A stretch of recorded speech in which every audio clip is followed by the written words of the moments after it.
So now we know a little bit more about pulsars, and we've seen how they are extreme objects. What are we able to use them for? Well, here's a little summary of some of the areas where pulsars provide us with amazing tools to study physics that is difficult or impossible to study here on Earth, and in fact, in any other systems. Uh, we need to remember that neutron stars are second only to black holes in terms of their compactness. And so they are extremely important objects for studying gravity, for example. So let's just work through some of these things. So we can study emission physics. So we can use the radio beams and also in fact, even more importantly, in terms of understanding the emission mechanism, perhaps the high energy emission, in particular the gamma rays and the X-rays, can reveal a lot about the physics of how this emission is generated. The extreme magnetic fields of pulsars allow us to study the influence of these magnetic fields on the evolution of these systems and how they change as a function of time, and also how they affect the emission physics, but also the neutron star structure itself. We can also study binary and stellar evolution. How do these systems form? How do pulsars evolve? How do the stars that form them evolve? And how do the binary systems evolve? We know that we can find pulsars orbiting objects from main sequence stars, BE stars, so stars, massive stars with disks around them. We can see them with planets. We can see them with white dwarfs, other neutron stars. So how does this whole variety of objects, how do they form, and what physics can we learn from that, as well as the stellar evolution? I already mentioned about gravity. So pulsars and their companions distort space-time in such a way that they are in the so-called strong regime of gravity, strong field regime of gravity, and we can therefore probe Einstein's theory of general relativity with unprecedented detail in this regime. And some of the best constraints that exist on possible deviations from Einstein's theory come from the study of radio pulsars. We can also study the supernova explosions in which they form. These are crucial because it's through these supernova explosions that the very material from which you and I are formed came from supernovae. So we need to know how these supernova explosions work in order to understand how the galaxies and stars and even planets and evolved. Inside these neutron stars, we already hinted at the fact that there's pretty extreme physics going on here with superfluids inside them, all sorts of exotic particles. And so understanding the so-called equation of state, so how the pressure and density of the star varies with mass, is incredibly important, and we'll come back to this a little bit later on. So pulsars are exceptionally useful tools for studying physics and astrophysics over a wide range of areas. So how do we do some of these experiments? Well, we do something called pulsar timing. So I've already hinted that you can measure the ticks of the arrival time of the clock at the observatory. So here we have the Lovell telescope and we have some pulsar. The pulsar is spinning and we detect a pulse of radiation from that pulsar. This graphics are thanks to David Champion, who made these for me. And so what we need to do is, the first process that we do is we fold the pulsar. So here we see a series of pulses, 1, 2, 3, 4, 5, here like this. And as I mentioned to you, we show them here as being very bright, but in fact, they aren't bright. And so that's why we need to fold them to increase the signal to noise. Okay, so we need to have a good estimate of the period of the pulsar to be able to fold it to add the pulses together. Once we've added all those pulses together, we get what we call an average pulse profile. And we can measure this the arrival time of this average pulse profile by comparing it to a template, so a model of the pulse profile. We do a correlation, we cross-correlate those data, and then they give us what we call a TOA, a time of arrival. Then we can make a model that predicts when each of the pulses will arrive. Okay, and so this model shows you the pulses here will arrive at these times, and we can take our next observation, we fold the data again, we generate the pulse profile, we compare the arrival time of that pulse with the prediction of our model. And if our model is perfect, then these two pulses will align perfectly, or these two arrival times will align perfectly. If they don't align, then we have something called a residual. And that residual suggests that there is some parameter in our model that either is not precise enough, it can't predict into the future well enough, or it suggests that there's some extra term that we've not included in our analysis that needs to be added to our model. Okay, and so this is pulsar timing, and this is how we are able to do these precision experiments, such as tests of gravity. So we need to count rotations. You might ask, why don't we just look at the phase differences? Or why don't we just measure the changes in the period itself, right? Rather than actually measure these arrival times of the pulses. The reason we do this is because this so-called coherent timing solution, where we count the rotations and actually compare the predicted arrival times, is 1,000,000 times more precise than just measuring the period changes. So that's why we do this so-called pulsar timing approach. Okay, so this is pulsar timing, and we've pretty much finished this first part of of what I wanted to talk to you about today. What I want to move on to now is considering a little bit more about pulsar searching and also actually I'm going to touch on some of the exotic objects that we've discovered over the years. So the first flavor of pulsar studies is pulsar searching. And here we show two lines, a red and a blue line, which show the cumulative number of pulsars discovered since the first one in 1967 by Jocelyn Bell Burnell, who we'll come back to in a couple of slides.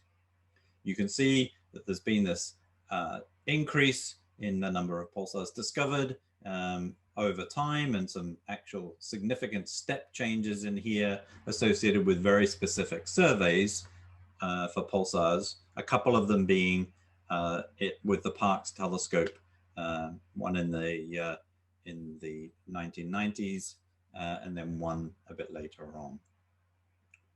So in the 2000s. And then you can see here also that the red curve is the number of millisecond pulsars. Okay, and so this is a cumulative distribution, so it's not saying that there's more millisecond pulsars than normal pulsars, but it's showing you that the vast majority of millisecond pulsars have been found in the last decade or so. And so the discovery rate is significantly increased lately, up to around about 120 per year. And that's partially because of new telescopes and new surveys. Okay, so here are some examples of some of the more interesting things that have been discovered over the last decade and a half or so. So you can see things like the double pulsar. So I mentioned that it's possible to find a double pulsar, and in fact that was achieved. The fastest millisecond pulsar, that's the one I showed you, or I mentioned before, it spins at 1.3 milliseconds. Then we've got the ARATs were discovered in around 2006 or so. We achieved the first sub 100 nanosecond precision pulsar timing um, we showed that pulsar of 2 solar masses might exist. This is incredibly important in terms of our understanding of the neutron star equation of state that we were just talking about. The a magnetar was found in the galactic center. We found a triple system. So it's got a pulsar orbiting a white dwarf and then being orbited by another pulsar. That's an extremely useful method by which we can study different concepts of gravity and so on. So you can see that regularly we are discovering new and interesting sources that can continue to be used for new and interesting physical studies. So how do we go about finding these new pulsars? What's the methods that we use, and what is the approaches that might be taken? So the first way that we're going to consider is the single pulsars. And then this is in fact the way in which pulsars were originally discovered. The top piece of paper that you can see here, or photo of a piece of paper, shows the piece of paper that was moving through the so-called chart recorder that showed that the first pulses from the first pulsar to be discovered. And you can see if you zoom in this region here, this is a later recording at high time resolution showing the pulses. In this case, they're shown as negative deflections, but that's just the way that the system was set up. These are pulses from the radio pulsar. And this is so-called, was called CP1919 originally, and was discovered by Jocelyn Bell Burnell, who is shown here, working hard in the field on building the telescope. So not only did she do all the data analysis and the data recording, but she also contributed to building the telescope. This was an amazing discovery that she made. And if you have a chance to read about or watch any of the wonderful documentaries she's made, describing the process by which she made this discovery and the persistence that led to the discovery, it's inspiring and also an important lesson for all of us about being curious, but also being tenacious. The single pulse discoveries rely on the sensitivity of your telescope, unlike the folding that I showed you before, where you can add lots of data. When you first are looking for a pulsar, you do not know its period, and so you can't do any folding, and so you are relying on the single pulse. And so the sensitivity of your telescope is directly related to the ability to detect these single pulses. The single pulse approach was the only one that was used for the first few years of pulsar discoveries. But then, of course, they ran out of the sensitivity needed to find them, and it sort of went out of favor again. But in the mid-2000s, it was shown that around about a third of pulsars could be seen via single pulses. And so it came back as a viable mechanism to find pulsars again, and was implemented as part of the search routines. And this is what led to the discovery of the RRATs. These RRATs, as we showed, are bright single pulses, but they're rare, and they would never be found if you used the periodicity search, which we're going to describe later on. And so these bright single pulses led to the discovery of this new type of radio emitting neutron star called RRATs. So remember, these single pulses can be incredibly variable from one moment to the next, but they can be occasionally quite bright. So a really important aspect of searching for pulsars is something called dispersion. You're probably familiar with dispersion as seen in the left-hand side here of white light passing through a prism, for example, where you can see that the light travels at different speeds in the prism. So the refractive index has a wavelength dependence or a frequency dependence that separates out the light. You can see the red light here and the blue light here traveling differently. And so this dispersion is crucial because it happens also in the interstellar medium. So the interstellar medium is the material between us and the other stars and the pulsars within our galaxy. It's made up predominantly of gas, and this gas is sometimes ionized, or some fraction of the gas is ionized. And this ionized gas means that there are free electrons and free protons available in the interstellar medium.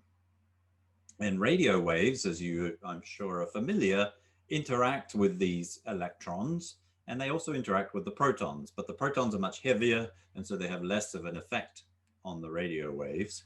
And the interaction between the electrons and the radio waves causes the radio waves to be dispersed. And this means that the lower radio frequencies arrive at Earth later than the higher radio frequencies. So if you think about a pulse of radio emission, broadband radio emission emitted by a pulsar, as it travels towards the Earth, the lower frequencies will arrive after the higher frequencies. And what you can see in this little graphic here is that if you don't correct for the dispersion, you will just see a flat pulse. You will not see a pulse. You'll just see a flat line, because if you average in this direction, right? So this is time and this is frequency. So if I average all the frequency channels together to try and build up my signal to noise, then I'm not going to see the pulse because it's been spread out in time. And so to search for pulsars, you need to search in dispersion measure. And dispersion measure, I'll show you an equation a little bit later on, basically is a way to quantify this curvature. Okay, so the curvature depends on the dispersion measure and the frequency. And so we try different dispersion measures, and then these correct for this delay in the arrival time of the pulse and can lead to us being able to make a detection. I'll show you this in more detail in a moment. But on the left-hand side, you can see how an artist's impression of how the gas and stars and dust are spread out in our galaxy. You can see they're dominant in the spiral arms, for example. And by using pulsars that we already know about, we can actually make a model of where most of the electrons are in the interstellar medium. And you can see this in this right-hand plot here, where the dots correspond to pulsars, and these the gray regions are where we think most of the electrons are. So you can use models like this to make an estimate of the distance once you know a dispersion measure. But these models aren't accurate enough to be able to say for sure whether what the dispersion is when you're looking in a particular direction. Because you can see that a pulsar could lie anywhere along this line of sight here. And you can see that in one look direction, there may be many different places where the pulsar could be located. And here's just another way of visualizing this. This is back to our galactic projection. So here is the galactic plane, and you can see that's where lots of these electrons are located. And there's certain specific regions which are over-dense compared to other regions. You can see away from the plane that the dispersion can be quite low, but is incredibly high, in particular in the galactic plane and towards the galactic center. So the single pulses you can see in this graphic that I showed you a little bit earlier, but let's go into it in a little bit more detail, now shows time on this axis and dispersion measure on this axis. And the little features here like this and this show you that you have a concentration of detections of a signal at a specific dispersion measure. And that is highly suggestive that we have detected a real source. So here you can see there's 3 pulses from this object. This one has 2, and this one also has 2, and they're at the same dispersion measure. Should always be the same dispersion measure for a given pulsar, but separated by some amount in time. So how do we actually do this search? Well, we take the raw data from the telescope, as I've exaggerated again, the brightness of the source. We'll do some filtering for radio frequency interference, which I'll talk about again in a moment. And then we must do lots of de-dispersion at lots of different trial values of dispersion measure. So here I've said DM 1, 2, 3, 4, 5, and so on. We must do lots of different trials. So we de-disperse the data by correcting these frequency channels for the delay appropriate for this value of the dispersion measure. So I mentioned about interference. Unfortunately, there is lots of interference at the radio wavelengths. Your mobile phone, for example, is generating interference. You can see that right here. This is the so-called GSM band. This signal here is a pulse observed with Meerkat. It's actually quite a bright pulse, just to illustrate the effects. But you can see the GPS satellites here and here generating interference, which makes it difficult. It decreases our sensitivity and gives us false detections of pulses. We do have some algorithms which can remove this interference, and you can see the result of removing it on the right-hand side, where you can now clearly see this feature. And if I sum all of these frequency channels, I see this nice pulse. But RFI is a constant problem. So here is the dispersion delay equation that I was mentioning. So we can measure the time delay for a given dispersion measure between 2 frequencies. Okay, and so we can shift each of these frequency channels by an appropriate amount for a given dispersion measure, and then we can form the sum again. And when we hit the right dispersion measure, we should get the maximum signal to noise for our single pulse. And I'll show you that again here in this example. Here we've got the dispersion measure of 0, and you can see in this side we're plotting time against frequency. This is called a dynamic spectrum. And on the right-hand side, we're showing the sum of all of these frequency channels. Okay, and so the dispersion measure 0, we see no evidence of a source. If we try a value of dispersion measure of 100, you also see there's no evidence of a source at all. We would try many hundreds of different dispersion measures. I'm just showing you some examples here. And then here we see a DM of 190, and you can sort of see that there's starting to be a feature here, a little evidence for a pulse. If you look closely, maybe in this grayscale, you're starting to see something like the feature here, the pulse we're looking for. If we choose the exact right DM, you see there's a nice value of 206.6 here. You can see there's a very sharp pulse now, very clearly, and you can see it also as a function of frequency here.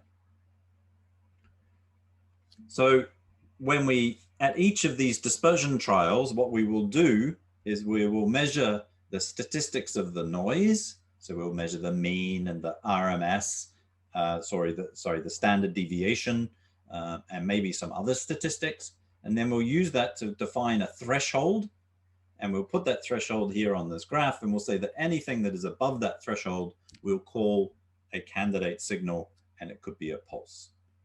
And you could see that for all the different dispersion measures, you can plot this signal to noise as a function of dispersion measure, and it should peak when you get to the right value of the dispersion.